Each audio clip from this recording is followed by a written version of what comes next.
The Adventures of Sam Spade, Detective. Brought to you by Wild Root Cream Oil Hair Tonic, the non-alcoholic hair tonic that contains lanolin. Wild Root Cream Oil. Again and again, the choice of men who put good grooming first.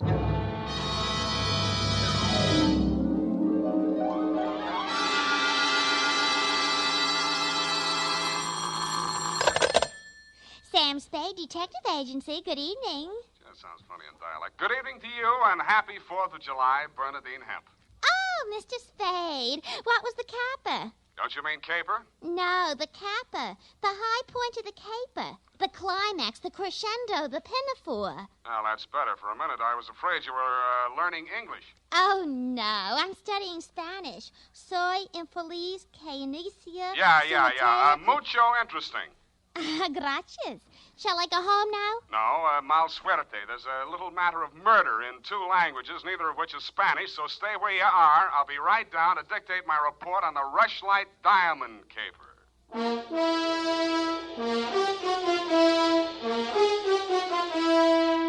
Dashiell Hammett, America's leading detective fiction writer and creator of Sam Spade, the hard-boiled private eye, and William Spear, radio's outstanding producer-director of mystery and crime drama, join their talents to make your hair stand on end with the Adventures of Sam Spade. Presented by the makers of Wild Root Cream Oil for the hair.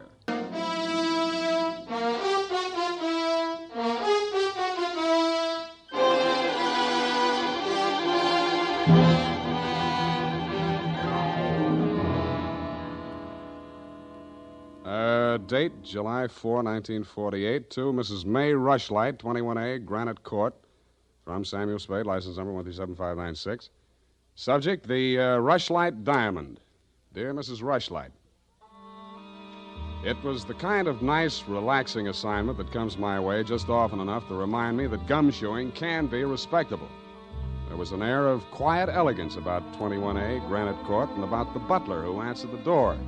He took in my rented gray topper and doeskin gloves, nodded approvingly at my wing collar, watered silk ascot, pearl gray waistcoat, morning coat, pinstripe trousers, and my spats with the mother of pearl buttons, and asked me if I were a florist. I set him to rights, and he led me up a flight of stairs to the early A.M. annex of your morning room. Mr. Samuel Spade. You're just on time, Mr. Spade. Mrs. Rushlight will be pleased. I'm Nancy Ward, Mrs. Rushlight's social secretary, and if you don't think that's tough to say, try it. Mrs. Rushlight's socials? What's tough about that? You'll do. Definitely you'll do. Shall we dance? I will dance at her wedding. But don't get me wrong, I'm not secretly in love with Ralph Rushlight, and the bride is lovely. Just hate to see all that money going down the drain. Is there anything else you think I should know? You know what your job is. You're supposed to guard the wedding presents. That's simple because it's nothing but a lot of cheap silver. And stay away from the champagne. It's non-vintage. The food will be foul. The guests are the most dismal aggregation ever assembled. Sounds like a lovely party. I arranged the whole thing. I told you she's a lovely bride. What'd she ever do to you? I'd rather not say. I don't want to sound bitter. This way, Mr. Spade. The old hat. Mrs. Rushlight will see you now. Thank you, Florence Nightingale. Nancy? Oh. This is it, darling. Mr. Spade. Come over here, young man, so I can get a better look at you. How's this? It's good. Turn around. Yes, you'll do. That'll be all, Nancy. Couldn't I be finishing up these place cards while you talk? Take them with you. Do them outside. Very well.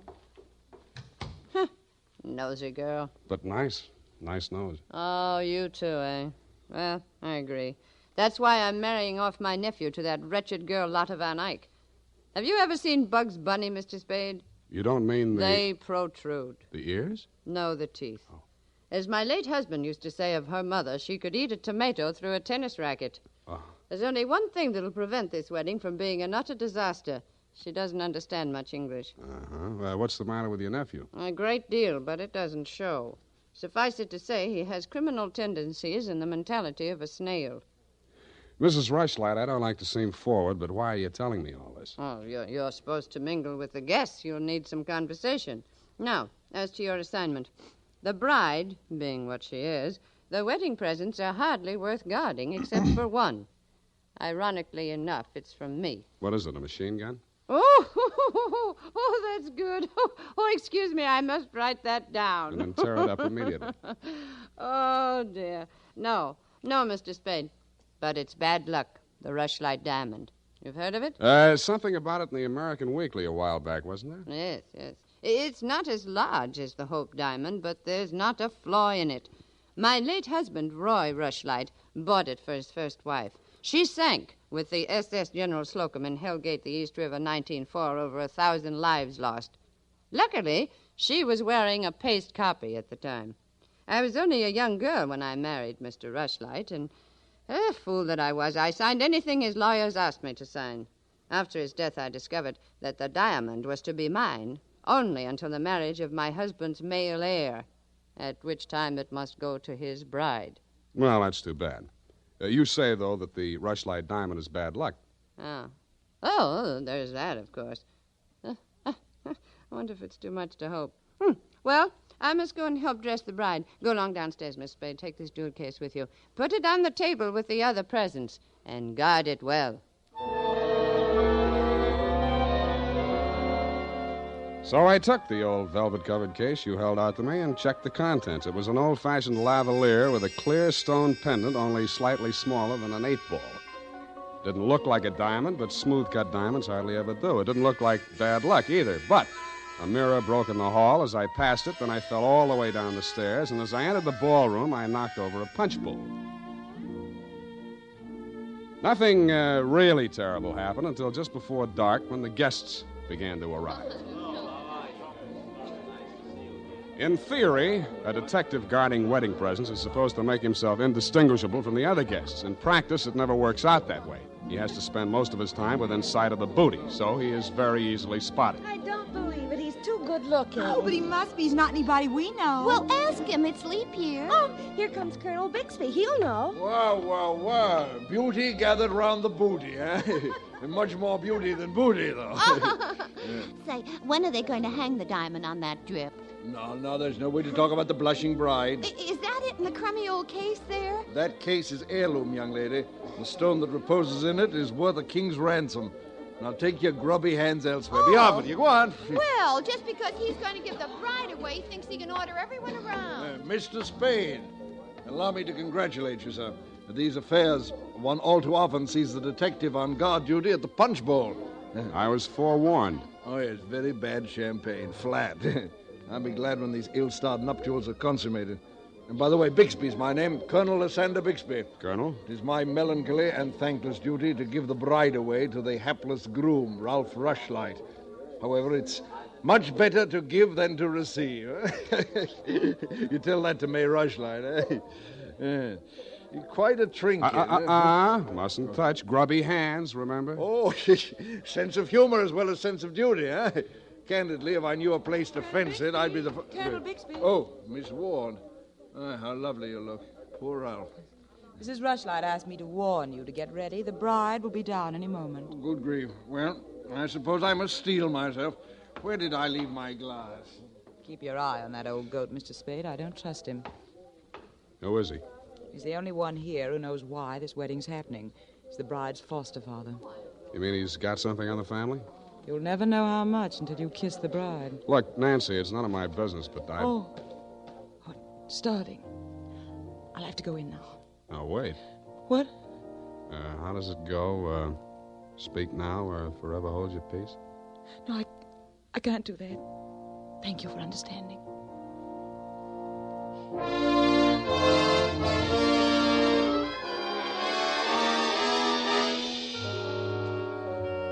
I didn't witness the ceremony, but judging from the mood of those who had, it was just as well I didn't. They shuffled back into the ballroom looking as if they'd witnessed an execution, and nobody seemed to be in a hurry to join the receiving line. After a few half-hearted handshakes, the groom left the bride standing alone, looking kind of bewildered, and came over to take inventory of the presents. Look at that junk. I'm Ralph Rushlight. Who are you? Spade. I was hired to guard this junk, as you call it. Sorry I'm wasting my time. The Rushlight diamond. It's bad luck. Look at what it did to me. Look at it. Did you ever see anything? Keep it to yourself. Why should I? Because I'm liable to slap you clear across this room. Haven't I been punished enough? Go on, scram. Keep your hooks off that necklace. That's mine. I heard it's your wife's. Come along, Well, you heard wrong. Come along over here. Oh, Mr. Spade, you haven't met the bride yet, have you? No. Thank you. I wish you a lot of luck, Mrs. Rushlight. You're going to need it. Thank you. Well, I suppose now, as well as any time, Colonel. Oh, very well, my dear. Quiet, please. Quiet, everyone. Mrs. Rushlight, the elder Mrs. Rushlight, that is, has something to say to you. Mr. Spade. Yes? The necklace, will you please hand it to me? With pleasure. I'm tired of looking at it. Oh, you're not done yet. Stay close by my side. Dear friends, at this solemn moment, I want, first of all, to welcome this dear little girl into the Rushlight family. Thank you. Yes. And now, dear Lotta, I will place around your neck the gem which was my heritage when I became a Rushlight and which is now yours. Thank you. Oh, what's wrong? Lotta, come back here. Lotta! I'll go out to the carport and head her off. You leave her alone. I'll take care of her. Whose wife is she, anyhow? Lotta, come back here. Lotta, bring it back!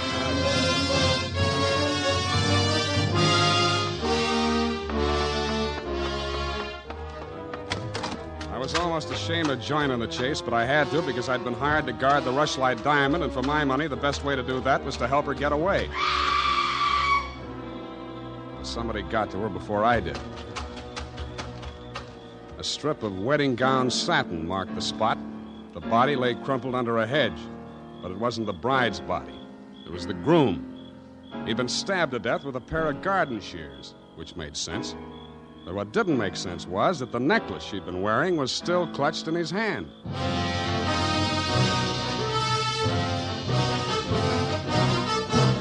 Number 21A Granite Court was teeming with motives and suspects. But the police were primarily interested in locating Lotta, the missing bride and widow of Ralph Rushlight. So was I. She looked like less work than the rest of you because if she had killed him, it was self-defense, if she knew enough English. By 10 in the a.m., when I checked in at my office, she was still successfully eluding the police dragnet. That was because nobody, including me, had thought of looking in my office. Wow. Good morning. Thank you.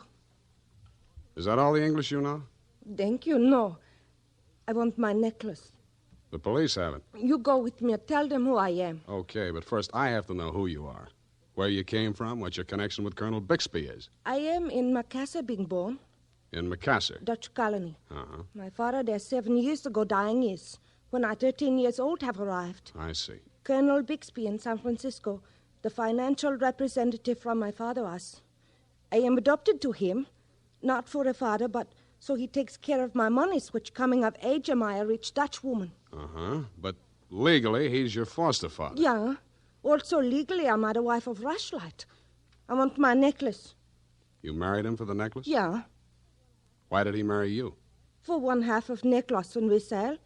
But all everything to take he wishes. You and Ralph were going to divvy the take from the Rushlight diamond, you thought. Yeah. And what was the colonel going to get? Money's for Mrs. Rushlight. Oh, no, wait, that doesn't make sense. Mrs. Rushlight stood to lose a small fortune by that marriage. Why should she pay the colonel to promote it? You the detective are. You said that. Where my necklace are. That I say. Yeah, well, look, I'm not as sure as I was. Wait just a minute. I'll check on it. Homicide, Lieutenant Dundee. Spade, Dundee. Yes, Sam. What's new on the Rushlight caper? Oh, you know I can't talk about the case, Sam. Oh? I got a line on that girl. Oh? Where is she? You know I can't talk about that, Dundee. Oh, you can't you? Well, let's see if this doesn't change your mind. The necklace we found on Rushlight's body was a phony, a paste copy. Uh-huh. Does that make her guiltier than she was before? Well, now she's got a motive. Throws all our previous theories into a cocked hat. Now, where's the girl? She's in my office, Lieutenant dear. Come and get her. Thank you.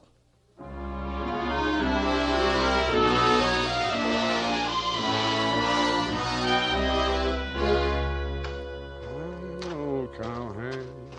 Oh,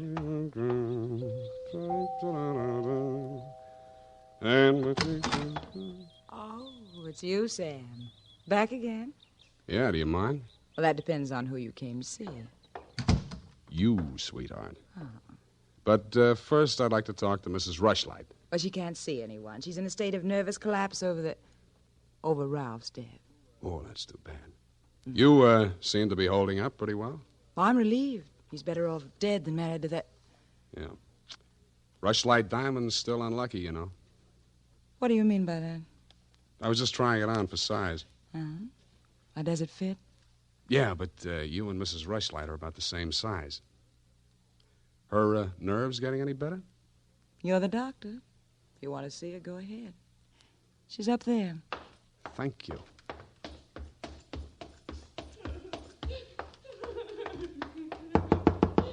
Mrs. Rushlight. Go away, I'm ill. I'm sorry to break in on you like this, but I haven't got much time. How dare you? Nancy! Nancy! Where's that girl?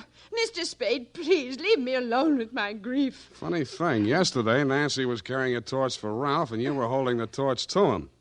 Today it's different. Oh, good heavens, you don't think I'm grief-stricken over Ralph. Good, that's one less mystery. Mr. Spade, what do you want? Your nephew's killer. Oh, does it matter? It does to me. Somebody getting knocked off right under my nose is bad for private detectives everywhere.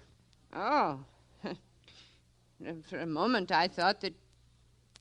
Say, wouldn't you rather make some more money? I refuse to marry Lotta. Oh, no, nothing like that. It's the necklace, Mr. Spade, the genuine. What is? I don't know. All I know is the other one isn't. Who told you that? Well, the police know. It's in the papers, isn't it? Not yet. Well, how else would I learn? The murderer's the only one who could have told you, unless you're the murderer. I see. Very well, Mr. Spade.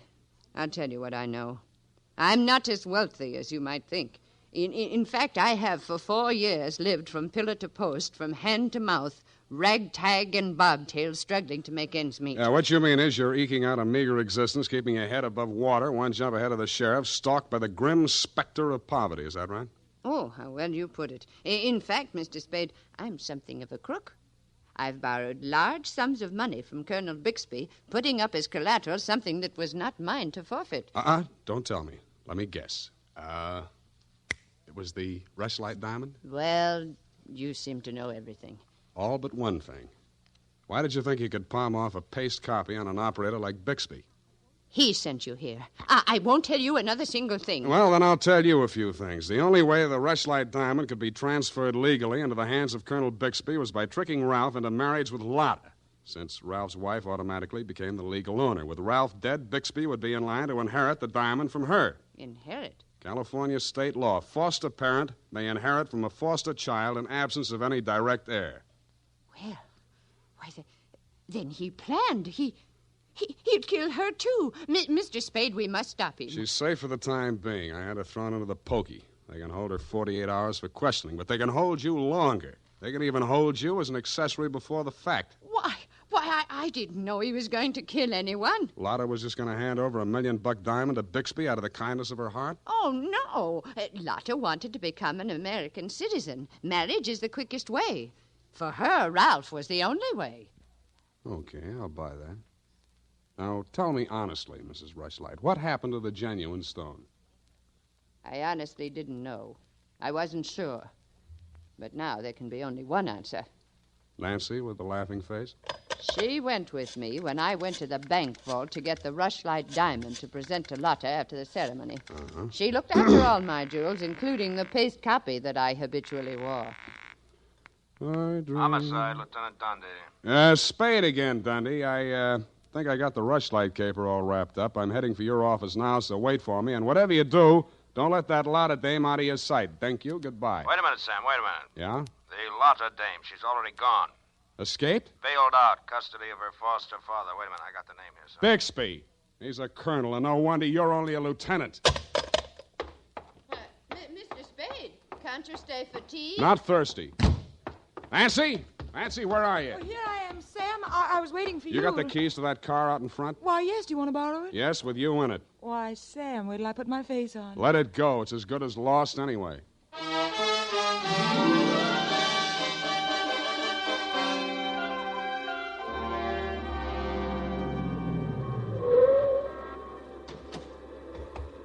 Come on. What is this place? Where are you taking me? Never mind. Just hang on. I'll fly you up to the second floor. Sam, that was a shot that sounded like Lotta. You stay here. Don't come in until I call you.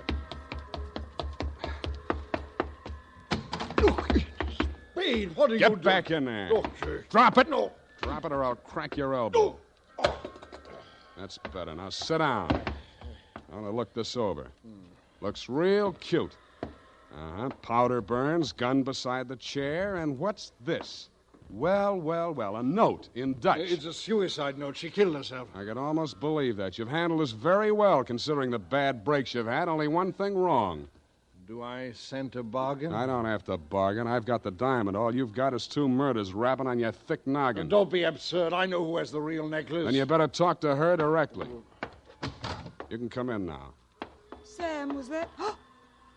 Oh, that poor, homely little dame. What did she ever do? Stop, you're breaking my heart. She committed suicide. You know better than that. She committed suicide. If the Colonel's price is right. Oh, I see. I'll put it to you directly. It's not easy to fence. It'll have to be cut. That'll decrease the value considerably.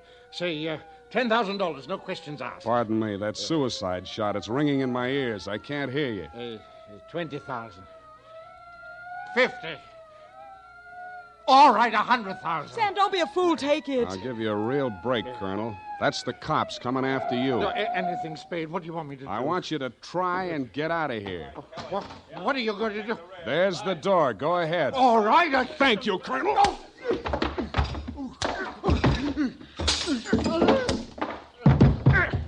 right, men, remember, he's desperate. Bixby, we're giving you a chance. Come down or we're coming up after you. Come on. Come on, get up, Colonel. Here he comes. Kevin, it may be a trick. Watch it, Dundee. Here he comes.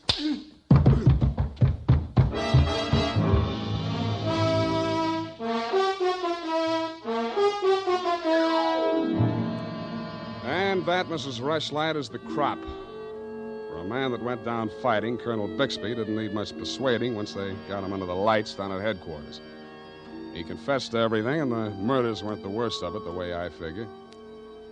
The worst of it was the cruel way he victimized the poor little ugly duckling, Lotta Van Eyck. It's tough enough to be whipped before you start. Period. End of report. My goodness, that was muy triste. I mean, I'm beginning to see why Effie gets so repressed sometimes. Effie, depressed? That little doll told you that? Only between she and I and the lamppost. She's so sensitive, you know. Not like I, of course. I invariably cry at weddings. You don't say, Bernadine. You attend weddings often? With high frequency, Mr. Spade. You mean frequently? No. The last time it was FM. You know, frequency moderation. Oh, yes. Moderation in all things, I always say. You mean you attend radio weddings? Oh, yeah. I've been married 6 times. My next date is television. You've been married 6 times? Well, to each his own, Mr. Spade. You mean 6 men have... Oh, no. No, I only marry my husband. Repetition is the spice of variety, I always say. Is that legal? If it's not after 6 weddings, what isn't? To each his own, as you say. Well, we don't presume to make a career out of it. As soon as we get the mangler and the deep freeze, we're going on our honeymoon. Well, congratulations, and type this up when you have the time. Mrs. Bernadine Hemp.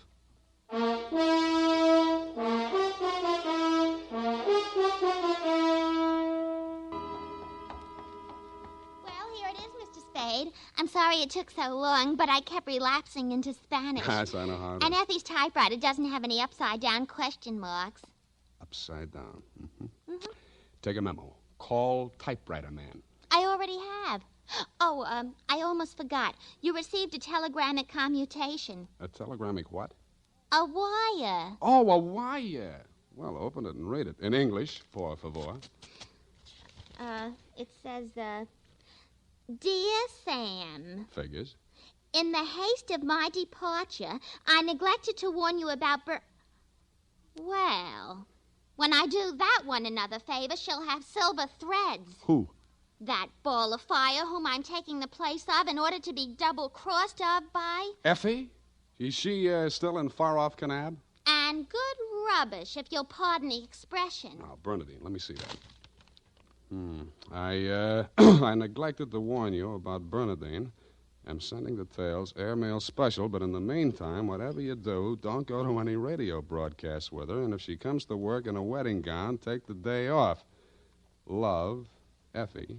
And I had 2 tickets for honeymoon payoff, and now she went and spoiled everything. Ah, now there, Bernadine, you just have to marry your husband again, that's all. I wouldn't have had the time anyway. I know. It's just the principle. Good night, Mr. Spade. Good night. Buenas noches. Hasta la vista. Effie, why did you ever leave me?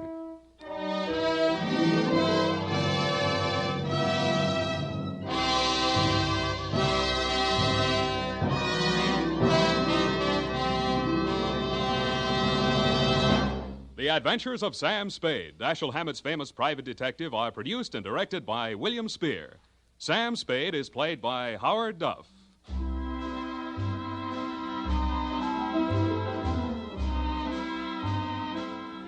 The Adventures of Sam Spade are written for radio by Bob Tallman and Gil Dowd, with musical direction by Lud Gluskin.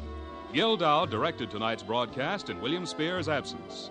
Join us again next Sunday for another adventure with Sam Spade. Brought to you by Wild Root Cream Oil. Again and again, the choice of men who put good grooming first. This is CBS, the Columbia Broadcasting System.